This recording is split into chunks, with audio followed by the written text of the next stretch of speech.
All right, the NFL never stops. We're all over it. Football at 4, powered by InsideTheBirds.com. Geoff Mosher's with us today as we will take a look at a lot of Eagles NFL conversation. As always, during Football at 4, Mike Gill, Hunter Brody, at Broads81, at Mike Gill Show. Give us a follow. And, of course, play along. Ask Mike and Broads coming up in about a half an hour from now. But first, Football at 4 with Geoff Mosher here on the Boardwalk Honda Hotline. Mose, what's up, buddy?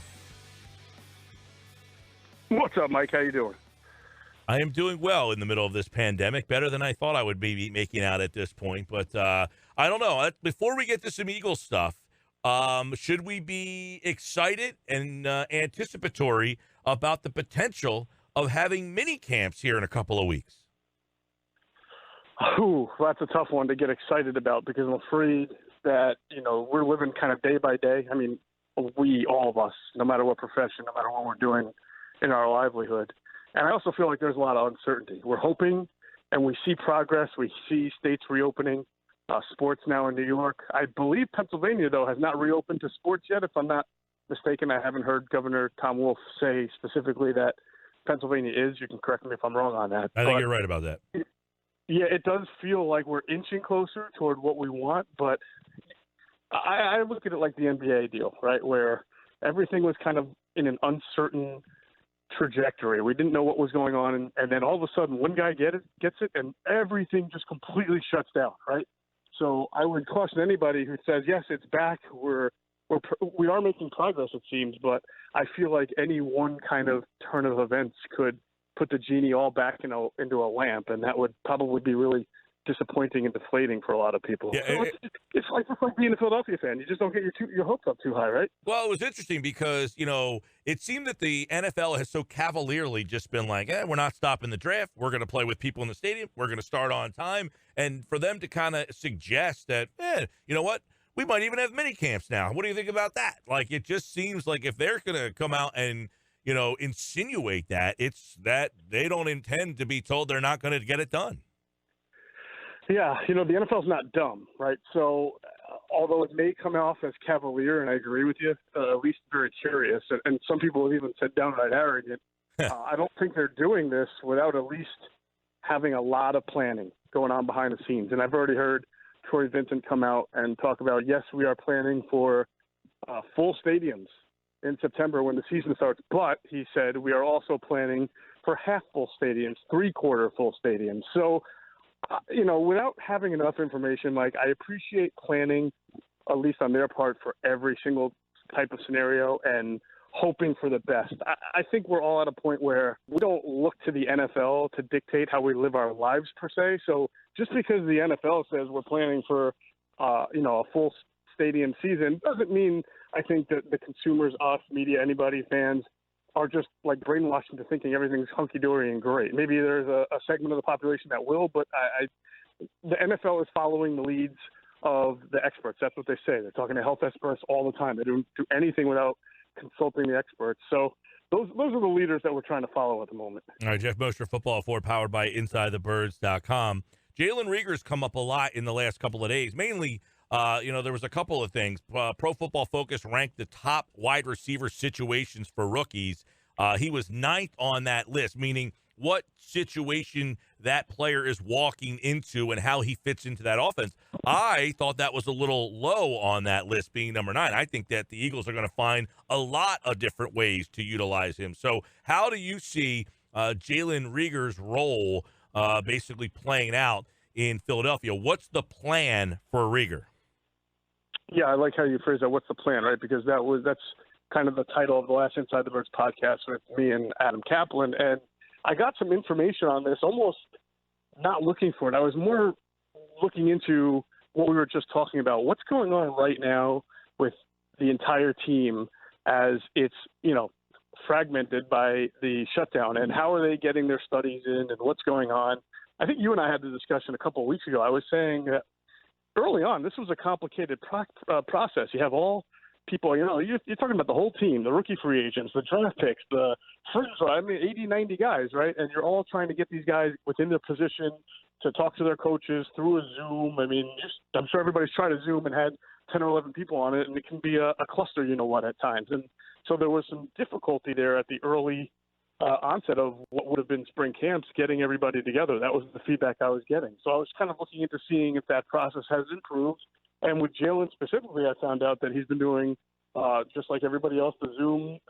They have more Zoom meetings than I thought. It's, they have an 8:31, a 9:31, then there's a break, then there's another one. And with Jalen in particular, he's meeting with, obviously, the wide receivers coach, obviously having a session with the assistant wide receivers coach as well, but also with Doug Peterson and also with Howie Roseman. In fact, either Doug or Howie has been in contact with Jalen at least once a week on Zoom. And what was told to me by someone really close to the situation was that they've articulated that their plan for Jalen is to figure out different ways to get the ball in his hands. He is not going to be a guy that they just line up in one spot and throw the ball to him. I mean, there are plenty of wide receivers who are like that and who are very good. I mean, Deshaun Jackson is one of those guys. He lines up at the Z, and he runs his routes from the Z, and he's very successful doing that with that speed. And when I say Z, I mean, on the right side, split right. Jalen, they would like to play at the X opposite Deshaun Jackson, but they also have plans to put him in the slot to capitalize on his explosion in space. And it was told to me that they've got other plans, creative plans, to get the ball in his hands that we'll have to wait and see. But you know what they did with Nelson Aguilar back, when he was playing well, and they would use him on jet sweeps and wing counters. And, so I think Andrew said it with you yesterday. If you look at the year Deebo Samuel had last year, kind of comparable in that he had 800 receiving yards and I think about 150 to 200 rushing yards. I think that is something that we're looking at with Reagor, at least as far as usage, getting the ball in his hands from the X, from the slot as a running back in jet motion. Remember, they brought in Rich Scangarello, who is a disciple of the Kyle Shanahan system. So a lot of things using disguised motions and misdirections, and just being able to get a guy like Jalen, who has a lot more speed. I don't say a lot more speed, but he's got more speed than Deebo Samuel to get him the ball and get him in space. ITB'S.com, you start an article off by saying, in many ways, Jalen Reagor reminds me of Jeremy Maclin. What exactly do you see? Well, I was trying to figure out, the Eagles have had so many different types of wide receivers that they've drafted over the years or signed, like a big physical Alshon or Deshaun, who's 170 pounds, on a good day. And who did Jalen kind of remind me of, not just from a body size, but a situation? And if you look, Jeremy Maclin was a guy coming out of Missouri who had a lot of speed. In fact, most people thought he was going to be a top 5, top 10 pick. But Oakland, I think, that year went with Hayward Bay. And then Jeremy started, slipped a little bit down to the 20s where the Eagles were able to trade up and get him. Jeremy is, I believe, 5'11", 205. Reagor is 5'11", and I know they're trying to have him play at right around 200, so 195 to 200. Jeremy came to the team when things were going well offensively and just about to start to get better. Deshaun had been a rookie the year before and showed what he could do. Brent Selleck was a weapon. Brian Westbrook was a weapon. Shady McCoy was drafted the same year. So the Eagles were really starting to come up offensively, in like kind of the second part of Andy Reid's coaching career there. And if you remember, that team was setting record year after year for points scored during that time frame. And now Jalen enters where you're getting Deshaun Jackson back, ironically, and good quarterback in Carson Wentz, good offensive line, good offensive philosophies, and good offensive coaches. We killed the Eagles last year, Hunter, for scoring lethargy at times, but remember that they were third in red zone and fourth in third down percentage. They were a very good situational offense, and so you put Jalen on the field with Miles Sanders and Goddard and Ertz and Deshaun Jackson, and you recognize there's a lot of playmaking potential there if everyone's healthy. And so I see a lot of similarities of both speed, size, and the situation that they're coming into. Geoff Mosher's with us, Football at 4, powered by InsideTheBirds.com. What about where the running back situation is now? We saw Hyde get scooped up by Seattle. We saw the offer that Seattle made Freeman, and that would seemingly take him off the Eagles' board. So is a veteran running back still in the mix, or do they just say, you know what, we'll go with what we got? Well, some of that depends, I think, on whether or not Devontae Freeman kind of wises up and realizes that, his best days, while maybe they're still around, they haven't been proven for a couple of years because he just hasn't stayed healthy. And he needs to realize that we're on the brink of becoming June and he's still unemployed. and most teams now already have their slotted number 1 and number 2 running back. So whatever money he's looking for, if that's the issue, and Adam Kaplan has talked about it, then he's going to eventually either find himself jobless and sitting out the year, or he's going to decide, I want to play football this year for a price that I don't want but works for that team. And so if he lowers his demands, I still think there's an opportunity for the Eagles to bring him in if they want to take that chance, knowing his injury history. They really haven't done that a lot, but they do need they haven't done that a lot this year with who they brought in, but they do obviously have a need for a number 2 running back. So there's not opportunity. But if not him, and it's not LaShawn McCoy, I think what the Eagles would do is say, look, we have candidates. We have Corey Clement. We have Elijah Holyfield. We signed 2 rookie free agents that we like. We have Boston Scott. So, the whole dart throwing thing that we talked about with the draft, where you want to really excel at a certain position like wide receiver or a certain trait like athleticism, and you start drafting numerous types of those players. And, if 2 miss but 2 hit, at least you got 2 functional players. That's the philosophy they take in with running back. If they don't add anybody, we have names, we have guys we like. They're here for a reason, and now here's their opportunity to step into that role. I think Corey Clement, to me, is the one who would benefit the most if he can stay healthy, because he's, a 210-pound running back. He's got that downhill style. You saw what he can do as a rookie when he did stay healthy. He was an incredible story. I think he's probably the most equipped to be a number 2 running back who could be the number 1 running back if Miles Sanders were to get hurt, if he could stay healthy. And that obviously has been an enormous if with him for the last 2 years. No running back thrives without an offensive line. And I know you just had on Trey Thomas on Inside the Birds TV breaking down Andre Dillard. What was your biggest takeaway from that? Well, it was a great video, Hunter. Thanks for bringing that up. I hope everybody checks it out on our YouTube channel, Inside the Birds YouTube, because Trey kind of talked about not just Andre Dillard, but the entire Jeff Stoutland coaching philosophy, the rest of the line. He went into slide protections and how they make some calls. So it was really an enlightening conversation with him. He I thought, was very fair with Andre. I thought he pointed out what he felt Andre needed to get better at, and that's hand usage, getting his hands up. An offensive lineman, specifically with the inside and the outside shoulder, that's really important, how you're punching and how you're striking the defensive end come at you, and your stance and getting out of it. He felt that there were areas where Andre Dillard was hurt last year in that regard, just being a rookie and not having that seasoning. But also, as we know, the Eagles trying to play him at right tackle a bunch of times where he's never played before, and how difficult that was for the kid to really pick up. So, but on the other side, he did feel that, his run blocking was better than maybe people give him credit for. And he did say that he deserves the chance to be the starting left tackle in 2020, even knowing the shadow of Jason Peters is still kind of hovering around. Yeah, that Jason Peters thing's interesting. I came across this, and, Pro Football Focus does what they do, and some people like it, some people don't. But they named Jason Peters the most clutch player at his position, not only at left tackle, in the entire league. In other words, in the fourth quarter of a close game, he's the best player on the field. Still, at 38 years old, he was their best player on the field. And it's like, if he's 38 years old and he's still graded out as the best player, not only at the position, in the league, in the biggest moments, and he wants to play again, how do you say no to that? That's a very tough spot that the Eagles are up against.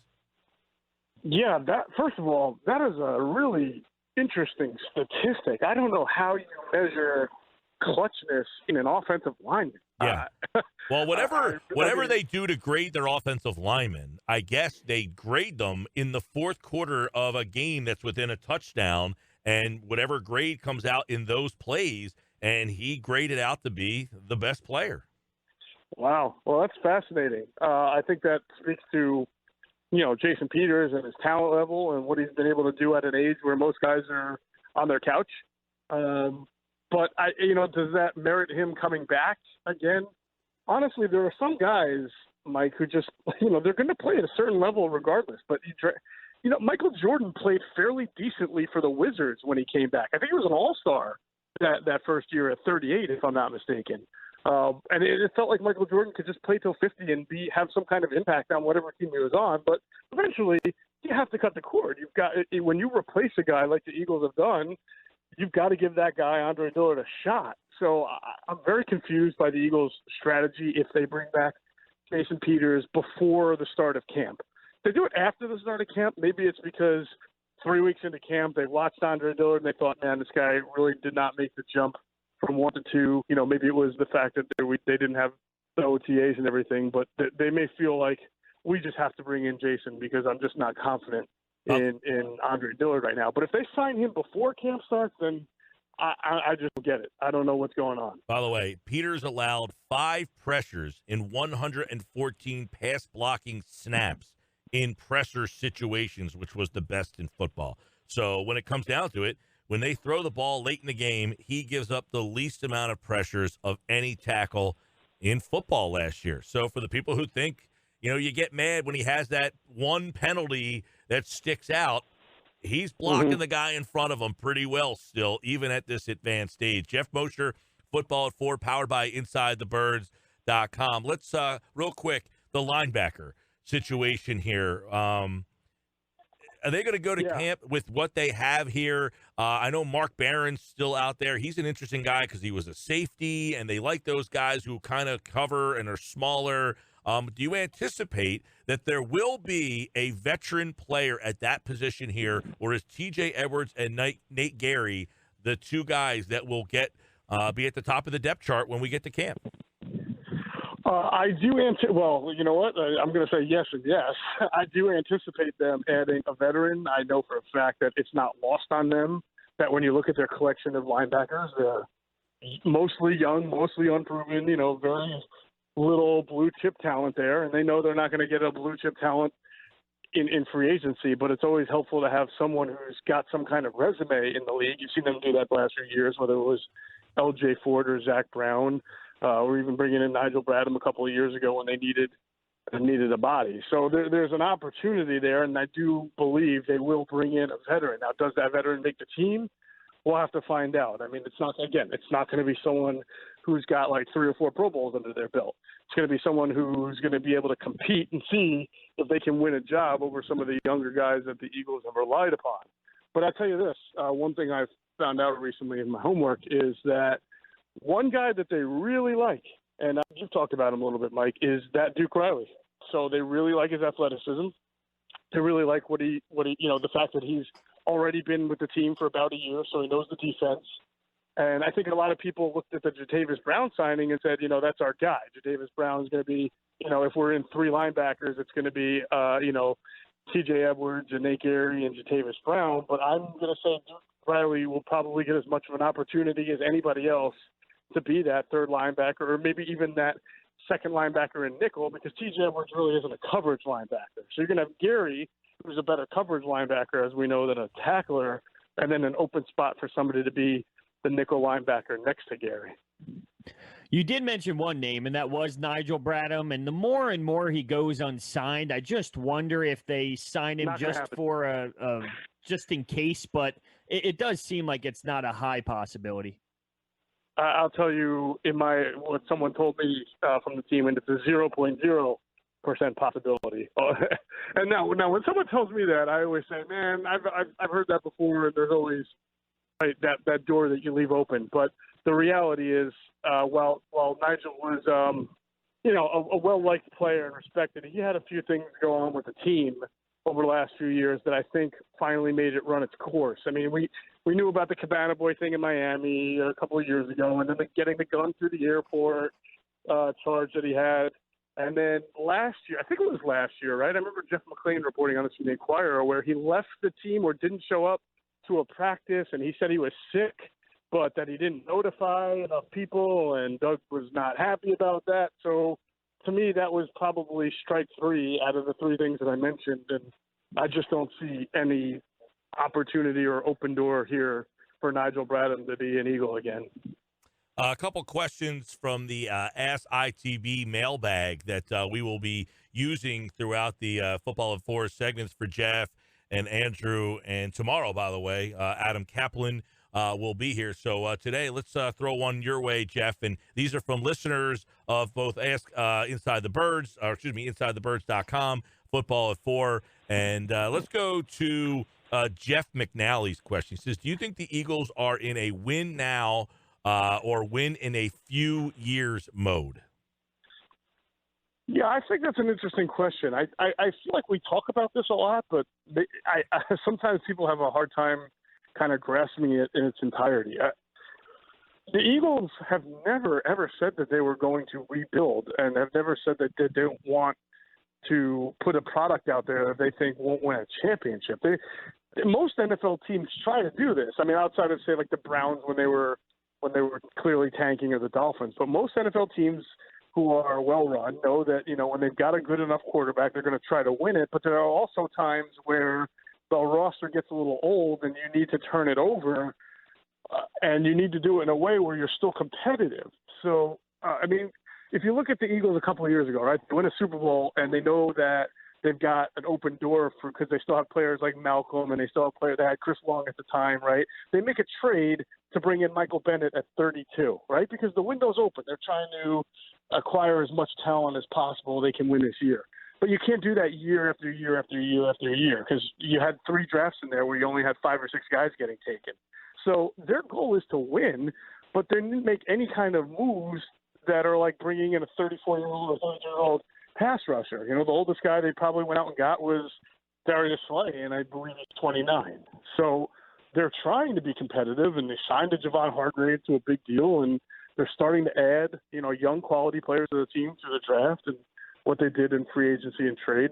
But they're also trying to win. And I think if you look at their roster, you could say, you know what, they're the defending NFC East champs. Their roster right now, when healthy, looks better than it did at the end of the year when everybody was banged up. So they should be a team that competes to win the NFC East. And when you're competing to win a division title, you're competing for a Super Bowl. So those things can be done. It's been done by other teams, the Patriots, the Saints. You look throughout the well-run teams in the league, and you're able to compete while you're turning over the roster at the same time. This Ask ITB question is from Alex Rowe on Twitter, and he says he's a huge Carson fan, but what area does Wentz need to improve on this year? Ball security obviously has to get better, but is that coachable? I think it is. I think ball security is definitely coachable. It doesn't matter what position you play. You go back to Tiki Barber. He came into the league with fumbling issues, and even though he loves to throw Tom Coughlin under the bus afterward, Tom Coughlin at the time he praised for helping him cure him of those fumbling issues that he had. And I think Carson, I think it can be coached, but it's also on the player to kind of drill it, rep it.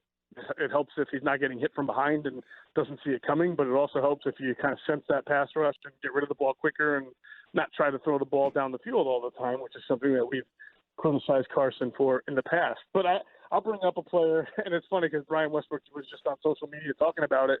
Shady McCoy has always held the football like a loaf of bread in the open field, and you would think he'd probably fumble every third time that he carried the ball the way he does it.